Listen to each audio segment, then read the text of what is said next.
Rabies एक जानलेवा बीमारी है जिस रेबीज से हमारे भारत में कम से कम एक दिन में 50 से ज्यादा लोग रेबीज की बीमारी से मर जाते हैं।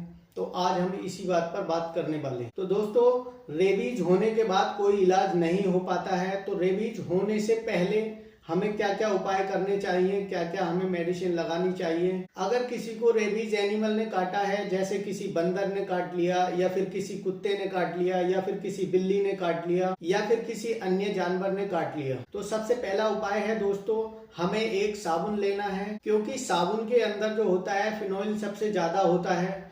तो जब हम साबुन लेते हैं, जहां हमारे काटा है उस जगह को हम साबुन से खूब धोते हैं। 15 मिनट कस के रगड़ना है, खूब टाइट करके रगड़ना है और पानी चलते रहने देना है। तो दोस्तों, शुरू के जो ये 15 मिनट हैं ये सबसे ज्यादा इम्पोर्टेंट होते हैं। उसके बाद दोस्तों, जो हमारी फिटकरी आती है जिसको हम शेविंग कराने के बाद में अपनी दाढ़ी पर रगड़ते हैं, उसको हम जहां जहां काटा है उसको उसके ऊपर लगाना है ताकि उससे खून बहना बंद हो जाए।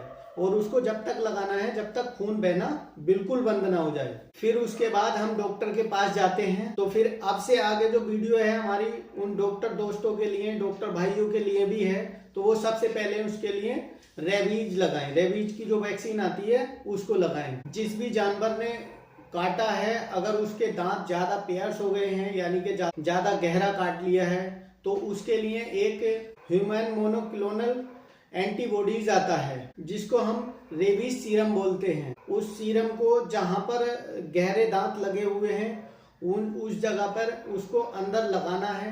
और उसके बाद जितनी जगह पर काटा है जहां तक उस पे सब पे अंदर से लगाना है उसके जख्म में।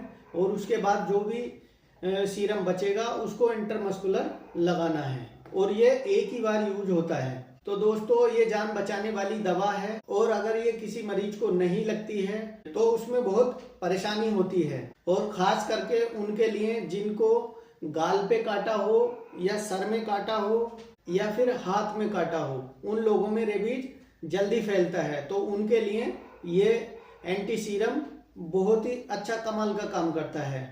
और अब बात करते हैं हम वैक्सीन की। तो दोस्तों, वैक्सीन कम से कम 5 लगवानी चाहिए। ऑलमोस्ट मैंने सभी डॉक्टरों का देखा है। बहुत सारे डॉक्टर ऐसे हैं, सबको तो नहीं कह सकते, कि 3 वैक्सीन ही लगाते हैं। तो कम से कम 5 वैक्सीन होनी चाहिए। वैक्सीन की जो डेट होगी वो डेट अपना मतलब एक जो प्रिस्क्रिप्शन है उस पर लिख के रखें। तो पहली वैक्सीन लगेगी 0 डेज, यानी कि जिस दिन वैक्सीन लगेगी उस दिन का हम दिन नहीं लगाएंगे, उससे अगले 3 दिन के बाद लगेगी। फिर उसके बाद 7वें दिन लगेगी, फिर उसके बाद 14वें दिन लगेगी, फिर उसके बाद 28वें दिन लगेगी। तो दोस्तों, इसको एक शेड्यूल बना के रखो और उस शेड्यूल के हिसाब से ही हमें वैक्सीन लगवानी है।